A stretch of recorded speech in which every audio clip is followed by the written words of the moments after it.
Subhanallah wa bihamdihi subhanallahil azim. Subhanallah wa bihamdihi subhanallahil azim. Subhanallah wa bihamdihi subhanallahil.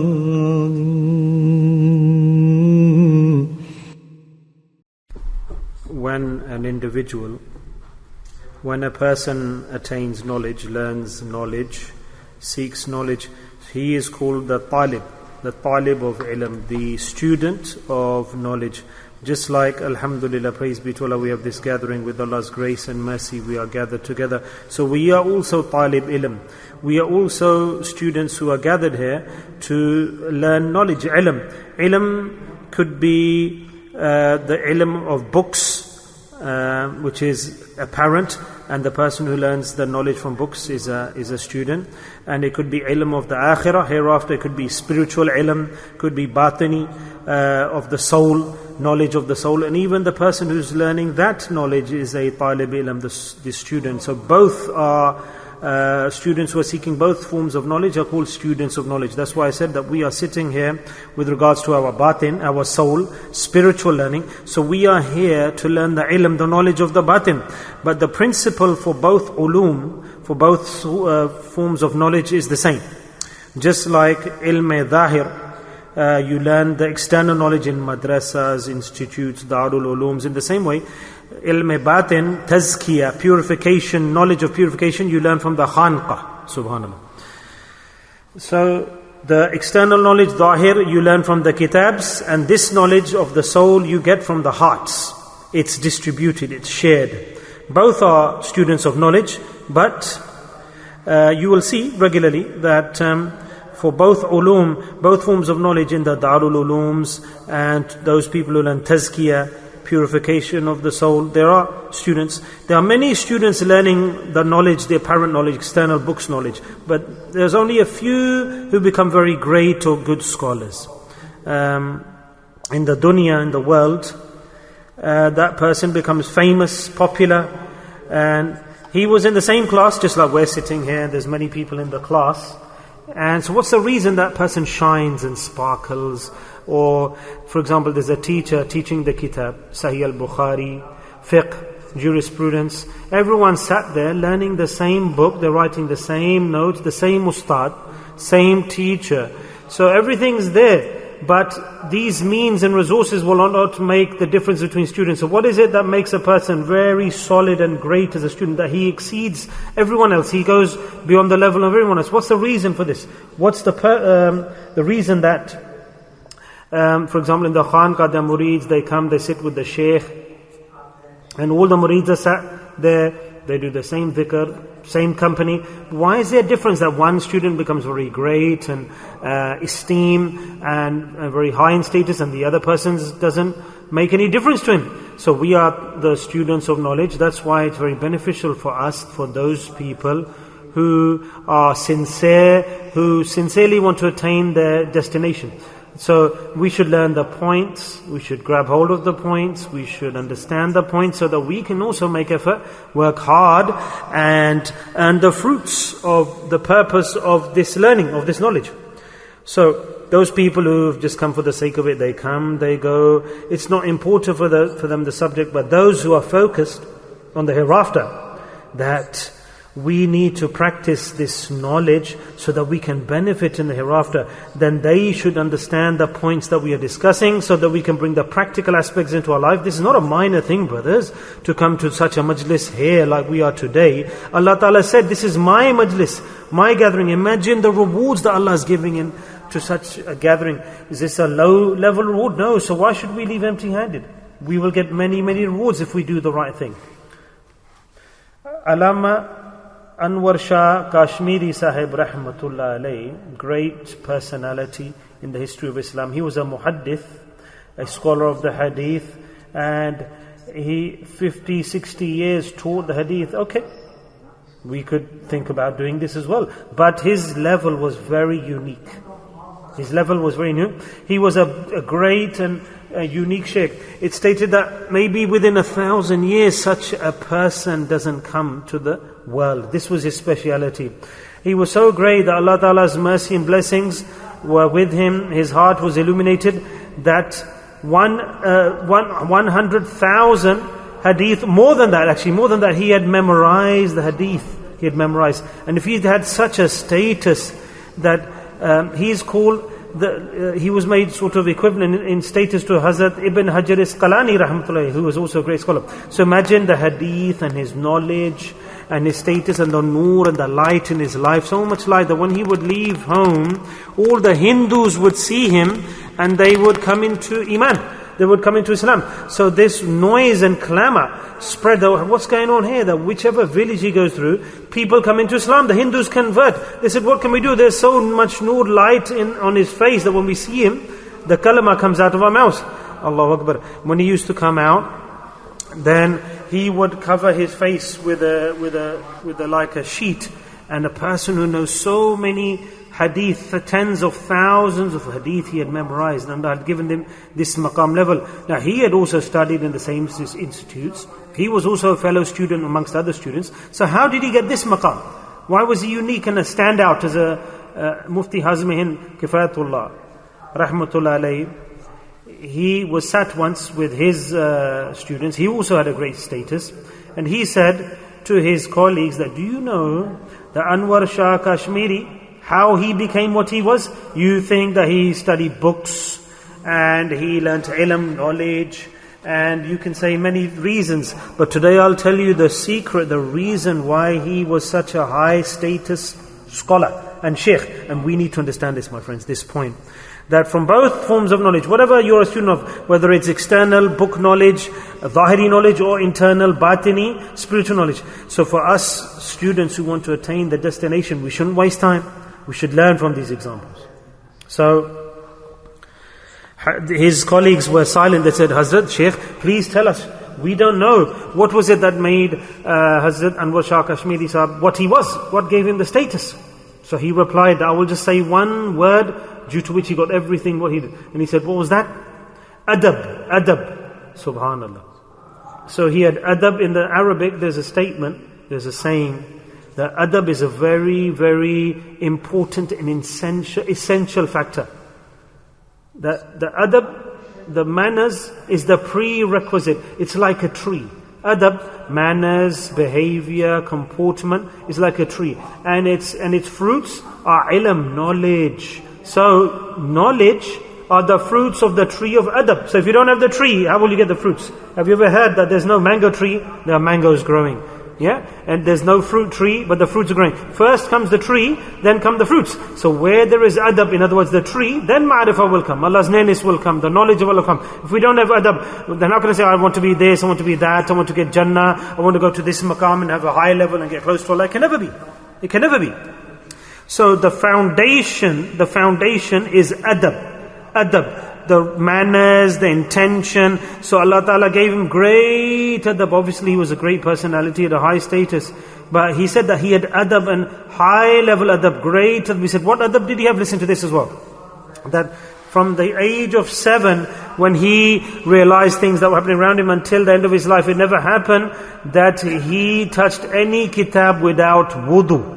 Allahu Akbar. This was his status from the age of 7. From the age of 7, Hazrat Anwar Shah Kashmiri Sahib they were talking about. And he had so much other manners, behavior, that, subhanallah, because he was learning ilm, knowledge, he never said that kitabs he was learning and he knew everything. Rather, for example, it wasn't that he would, for example, someone has a kitab here and it's for reading. No. For example, he would follow the learning of that kitab, he would be immersed in that specific kitab and he would complete that before moving on to another kitab. For example, you see in books, you have introduction, and you have the writing on the top and the bottom. When he'd read the writing of the book, then subhanallah, he would follow the teachings and the guidance, and the respect of that kitab would come into his life. He had a very high status, and there are many events that show the adab that he had towards kitabs. This is one example of his adab. So my brothers, what's the point here is that whenever a person wants to go to a destination, he should learn the principles, the methods, and then Allah Ta'ala delivers that person to that level, to that destination. Allah Ta'ala gives that person the status and the level, but he should have a bit of courage, determination, and adab. And this is the same with regards to tasawwuf, spiritual knowledge, knowledge of the heart, the batin, the soul. I can give an example of such sheikhs who have passed in our Naqshbandi order, that their backs, over a period of time, their backs would be like crooked. They would never look up and see their sheikh straight in the face. They had respect for their sheikh. And so much adab and so much maqam and level and status they had, that how they would present themselves to Allah all day and night. They would be in the same place, and never did it happen that they even changed their position. So this is working hard. Working hard. If you want to attain something, achieve something, you can't achieve without working hard. So tasawwuf, the knowledge, the spiritual knowledge, the knowledge of Allah, purifying the heart, we need to make effort. When a person makes effort, he has adab, manners, comportment, he has good regard, appreciation and value, and he works hard on top of that, then how will Allah Ta'ala leave that person empty-handed? Never. As the Tanvi Sahib Rahmatullah stated that the person who has focus where he is going, whether it's ilmi dhahir, the written knowledge, the book knowledge, or the internal knowledge, the first requisite, the first step is adab. Adab. Behavior, manners, appreciation, value for what you're doing. And the first thing that happens to prevent us from doing this correctly is that a person becomes disrespectful. Disrespectful. So he goes from respect of the deen to disrespect. He starts thinking that I am this, I have learned this knowledge, I have more knowledge than others, and he becomes a better person, a person who disrespects others or things around him. And what's the punishment for a person who is disrespectful? The person who is disrespectful, the biggest punishment is that Allah Ta'ala doesn't allow him to become aware that he is bi'adab. In other words, he is disrespectful. Allah Ta'ala doesn't let him feel that. He still stays big-headed and big shoulders and chest sticking out. It's me who did this, and he has dreams, and he has feelings, he even cries, and he has emotions. But this is all deception and darkness. The real, genuine motive is something else. This is not Allah's ma'rifah. If a person sees dreams and sees kashf and visions and feels good, no. This is not the achievement a Muslim is looking towards. And that Muslim, he's deceived, he's running down that dark alley. But a person who has adab, who has good behavior and respect for the deen, he doesn't have these false feelings. So the punishment for the person who is disrespectful, he thinks I'm fine, I've got a great status, I'm a great person, I'm a great believer, but he doesn't know how far behind he is. So my brothers, we should pray to Allah, that Allah, whichever ilm you take us towards, the book form, kitab ilm, or with the fadl of Allah, with spiritual knowledge, you go to a khanqa, you meet a sheikh who teaches you, then may Allah keep us with respect, with manners and good behavior, and be cautious. And this is a big mujahidah, striving. A person who is trying to stay respectful of everything he's learning and doing, then he should maintain the ongoing. For example, I feel like going and sitting in front of my shaykh for an hour and a half, but maybe I'll be disrespectful if I sit in front of him. Maybe I'll go to him without wudu. Maybe I'll keep on changing my position and disturbing Hazrat. Or maybe I'll stare and glare at him in the face. These are things that count. They seem like just minor, common things. For example, you come and sit down, speak, how are you, kya hala? This happens as well. And the other person, he's opposite to that. No difference between the heavens and the earth. How the ma'rifah of Allah Ta'ala comes to those people who have good manners, good behavior and respect. And those who are disrespectful, the difference between the respectful and disrespectful is like the gap between the heavens and the earth. And the khanqa, that's why it's important for the student to have sohbah, to have company of the shaykh. For example, somebody does 100,000 repetitions of Allah's name in the day, dhikr. And the person, he sits with the shaykh 10 hours, he doesn't do that much dhikr. He is greater than the person who's sitting in the company of the shaykh. Why? Why does he get a high status? Due to adab, he learns inside. respect and manners. He cleans his heart, purification, standing, sitting, walking, talking. Automatically, such great emotions and characteristics and qualities come into that person inside him, that the doors to Allah Ta'ala's nearness are open for that person. Why? Because Allah Subhanahu wa Ta'ala has Himself given us the tariqah, the methodology. We haven't made this up. This is a new deen, a new kitab, new learnings. No, Allah has put conditions for how to learn any form of knowledge. If you want to learn knowledge, then Allah has put preconditions for the requisites before you learn. The first requisite is adab. And this is not from today, this is from the days of the Holy Prophet sallallahu alaihi wasallam. This is a verse of the Quran, isn't it? Well, Allah Ta'ala is saying to who? The Sahaba Ikram, the noble companions radiyallahu anhum, and people like Hazrat Talha, Hazrat Umar radiyallahu anhum, that don't speak in a volume louder. Your voices shouldn't be louder than my Habib. Isn't it? So what is Allah Ta'ala's taught first to the Sahaba? Adab, manners, respect for the Holy Prophet sallallahu alaihi wasallam. And this continues to today. This is a precondition. If you want to learn ilm from any teacher, any ustad, then first learn the principles of that ulum that you're learning. For example, you go Darul Ulum, an institute of learning. Adab there is a little bit different. And the best student is he who continues to question his teacher. Nicely, but continues to question. But in the Khanka, the greatest student, the best student is that student who does taqleed, who doesn't do tanqeed, he doesn't keep questioning and challenging, he does taqleed, he follows blindly, if you want me to explain it in a very simple form. So the person who questions a lot in the Darul Ulum, in the institute where fiqh and jurisprudence and hadith, Quran is taught, and he'll continue to ask. That's adab. That's good adab because he wants to learn. But in the khanka where the soul and the ruh, tazkiyah is performed, the best student is he who stays silent, does taqleed of the shaykh and follows the shaykh blindly. Doesn't question.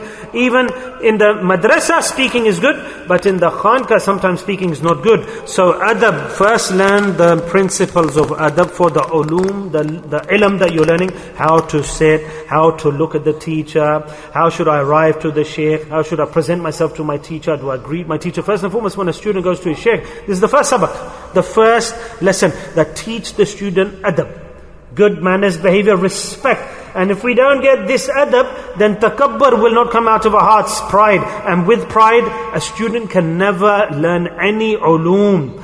And takabbur, pride, will never allow adab to come into you. So this is the sign of takabbur, pride. Takabbur, oh why should I listen to him? Why is he saying this? Does he think he knows more? So what if I sit down like this? Why are you doing like this? Why are you telling me to do like this? So students, new students, etc. This is, look how that student's sitting. What's wrong with him? Why is he going to that extreme? Why is he speaking like this? Hey, yaar? What's this? Why do we have to speak in a low volume? Why can't we do this, etc.? But he hasn't understood, this student, that the principles of this Darul Ulum, these are the lessons that you have to learn. If you want to get ilm from this institute, the Khanka, then these are the manners and the respect principles. So may Allah Ta'ala give us the tawfiq to learn this knowledge, because we are students, we are talib ilm. May not be that we try hard all our life long and life passes and we don't attain anything. How sad and fortunate that would be. So we should learn the principles of ulum, the ulum of the Khanka, the spiritual ulum, then we should follow them, implement them. Then dhikr of Allah, when we do it, it will become a beautiful assistant for us.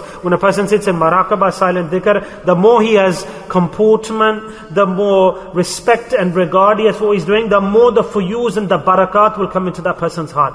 It's written, the mashayikh have stated that the shaykh sees his murids, his students around him, and he can see that they have different conditions and levels and emotions and situations. So when a person sits and does maraqabah, the connection is made between him and Allah. And Allah is the one who gives everything, isn't it? So Allah knows everything, what's happening, what the person's thinking in his heart. He knows our batin, how sincere is this person, how many manners does he have in respect. Does he really want to learn this ilm? Why has he come? How much does he love me? And if he loves me, he wants to learn my ulum, my knowledge, different knowledge. So when Allah sees a person who is full of respect and he wants to learn Allah's name and he wants to do the dhikr of Allah, so it's not adab towards the shaykh. When we have respect for the shaykh, you're not worshipping and going out of your way for the shaykh. You are doing this for the sake of Allah. So when you do this for the sake of Allah, then Allah's fuyuz and blessings and grace comes. Many people we've heard, that individual goes, sits with his shaykh, alhamdulillah, within a week he has succeeded, and his shaykh gives him the maqams, the levels, and sends him away to continue the work. There are examples of this. Hazrat Shahabuddin Suhrawardi Sahib Rahmatullah Alayhi, this occurred with him also. And his Jamaat said, what's this? Just been a few days. His fellow student said, he's only been a few days in front of our Sheikh, and within a few days he's been made a Khalifa, a deputy. How can he get so much nearness to Allah and you, O Sheikh? He said, what can I do? He had the oil and he had the light. I just had to strike the light and he sparked into life, said his Sheikh. He had the desire, the passion, the respect. His Sheikh said, the heat is not me. He brought everything already in advance, and all I did was bring forth the spark, and mashallah, he ran with it. So may Allah Ta'ala give us sincerity so we can learn this path of tasawwuf, learn the ilm of Allah, the respect for the teacher. This world will become illuminated, the hereafter will become illuminated, the grave will become illuminated, the doors of Jannah will open. This is great deen, to do dhikr as much as you can. Do dhikr, to go to a khanqah, sit in the company of a sheikh, to go towards the sheikh, to sit in his company and do dhikr is a dream for everyone in this day and age. For me, it looks like we're in a trance. We're in a vision. How much if we think there was a wali Allah, we went to him, we sat in his gathering, we start remembering Allah in our hearts, and then we think, what have I done for the last few decades of my life? I've wasted so much time. How did I miss all of this? So my brothers, inshallah, we should try hard. And first and foremost, whatever ilm you are learning, knowledge you are learning, learn the principles of that knowledge. How do I go to the class? And how do I hold my bag? And how do I hold my books? And how do I learn the points of the knowledge from the teacher? Learn these points, absorb these points, whether you're old, young, middle-aged, whatever you are. Whoever has the knowledge of the ulum that he's going towards, this is the madrasa, these are the rules and the principles, so he leaves his ego behind. The student, even the king has to leave his kingship, and Jahangir was a king. Imagine.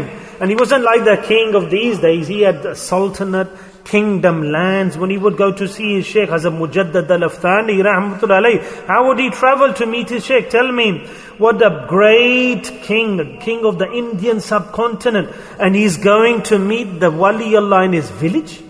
Imagine, for miles away from the village, he'd tell his army, stop, take the shoes off. He'd take his shoes off, and he wasn't some minor individual. He was the king of his time, of such a big land. He'd take his shoes off, barefoot he would walk, that I'm going to meet my Sheikh, I don't want to disrespect my Sheikh. What did he attain?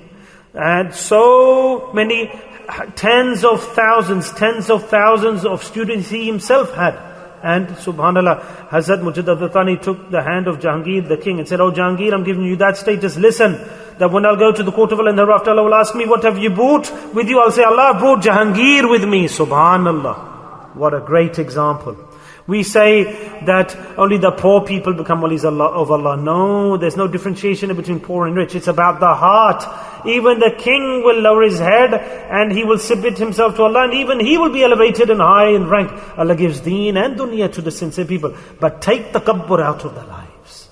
Take pride out of their lives. All these points I'm making, this story or narration, that's what we need to do. Not just eating chapatis and chickens and other foods. We just prayed 5 times a day, that's enough. No, there are many paths to Allah, my brothers. The test of our love will be coming. Allah has made Jannah, levels, houses, beautiful luxury. We cannot imagine even 0.1%. We cannot even imagine. They are all waiting for us. I swear by Allah, paradise is waiting. That when's this man going to come? But we don't want to earn paradise. Yes, we want to live a routine life, get up, do X, Y, Z, and we don't want to go beyond that. We should struggle to every single hair's width on our body to attain paradise. Allah has made paradise, levels in paradise, beautiful comforts. Allah says everybody will go into paradise. Whoever's recited the kalma, he's going to eventually get into paradise. He's definitely going to get paradise. He's going to get the hur, the maidens, the wives. But permanent, forever is Jannah. And do you want that, for example, your neighbor is sat on such a high level in paradise and you're sat in the bottommost level? What will be your hal? There'll be no promotion. There'll be no promotion at the time. That Allah will say that you had the time in the world, planet Earth, to earn. Why didn't you earn more? He'll say, no, Allah, that was enough for me, the fard. I don't need to do nafal and voluntary extractions and etc. Why do I need to go to Hazrat, my Sheikh? Why do I have to sit there and listen to him? What am I going to learn from that? Nauzubillah. So just think like this every second, that I need to make my house the highest level of paradise. So what difference does it make to me if 3 hours, 2 hours I go and sit in the company of a fakir, wali Allah, then I'm going to get the highest level in paradise. Just by sitting in the company of a pious friend of Allah, by listening to his words, by just seeing his blessed face. This road, Allah Ta'ala opens the paths. He's given us these paths. So many paths Allah has opened to His nearness, but we are wasting these opportunities. Tell me, brothers. So can we now become equivalent to that person who's on the high level? I'm just saying normally, that there are some people who've come here from far, they've traveled far, they come every Thursday from far. So how can I compete with them? Because I've just come from locally, round the corner. Yes, my house is here, nearby.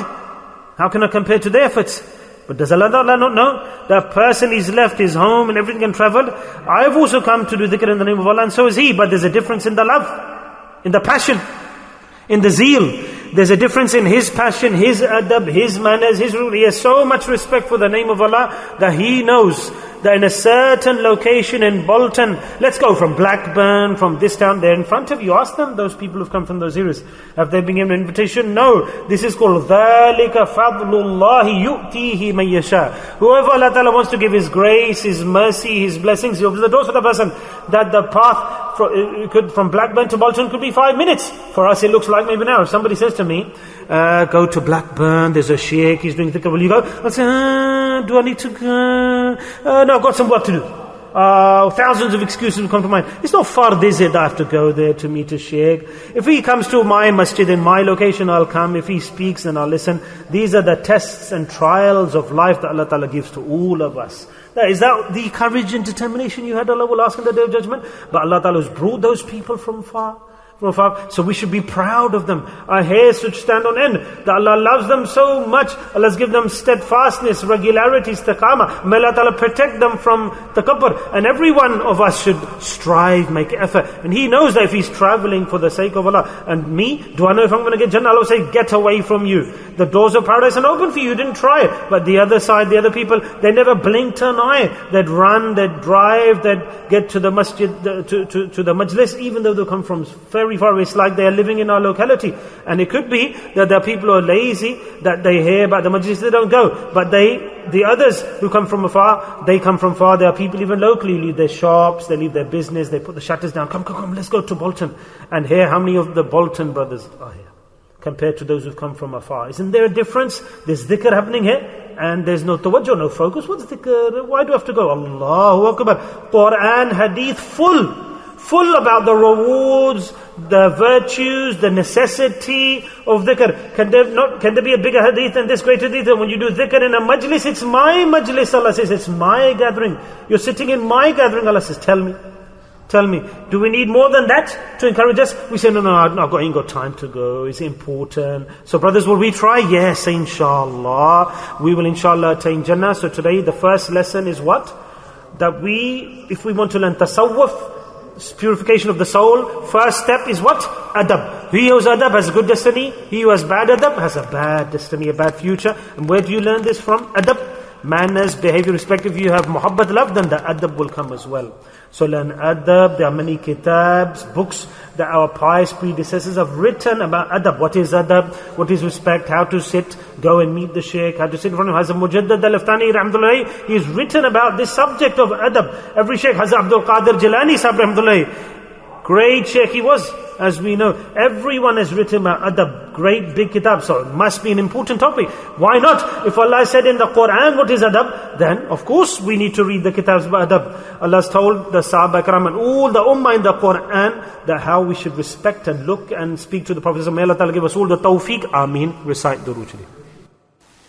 Bismillahirrahmanirrahim. Alhamdulillahi Rabbil Alameen. As-salatu was-salamu ala sayyidil mursaleen. Allahumma salli ala سيدنا مولانا محمد النبي الأمي أزواجه أمهات المؤمنين وذرياته وأهل بيته كما صليت على إبراهيم إنك حميد مجيد وسلم تسليما دائما أبدا كثيرا اے میرے مولا ہمارے گناہوں کو معاف فرما دے. یا اللہ ہمارے گناہوں کو معاف فرما دے. یا اللہ ہمارے گناہوں کو معاف فرما دے. اے میرے مولا ہم پہ رحم فرما. اے میرے مولا ہم پہ رحم فرما. اے میرے مولا ہم پہ رحم فرما. یا اللہ تو ہم سے راضی ہو جا. یا اللہ تو ہم سے راضی ہو جا. یا اللہ تو ہم سے راضی ہو جا. اے میرے مولا ہماری عبادات کو قبول فرما لے. یا اللہ ہماری عبادات کو قبول فرما لے. اے میرے مولا ہماری عبادات کو قبول فرما لے. اے میرے مولا ہمیں جنت کے اعلیٰ مقام نصیب فرما. یا اللہ جنت کے اعلیٰ مقامات نصیب فرما. یا اللہ ہمیں اعلیٰ درجے کی جنت نصیب فرما. یا اللہ ہم جہنم سے پناہ مانگتے ہیں. یا میرے مولا ہم جہنم سے پناہ مانگتے ہیں. یا اللہ ہم جہنم کی آگ سے پناہ مانگتے ہیں. جہنم کے عذابوں سے پناہ مانگتے ہیں. اے میرے مولا تو ہمیں بخش دے. یا اللہ ہم سب کو بخش دے. یا اللہ پوری امت کو بخش دے. یا اللہ پوری امت کو بخش دے. یا اللہ تو ہم پہ رحم فرما. یا اللہ ہمارے سارے کاموں کو بہتر فرما دے، آسان فرما دے. یا اللہ ہماری مرضی کے مطابق فرما دے. یا اللہ تو ہم سے راضی ہو جا. یا کریم تو فضل و کرم سے ہمارے ماں باپ کی بخشش فرما دے. یا اللہ ہمارے لواحقین کی بخشش فرما دے. یا اللہ پوری امت کی بخشش فرما دے. وصلی اللہ تعالی علی خیر خلقہ محمد وعلیہ وصحبہ اجمعین برحمتک یا ارحم الراحمین. سبحان ربک رب العزۃ عما یصفون والسلام علی المرسلین والحمد للہ رب العالمین.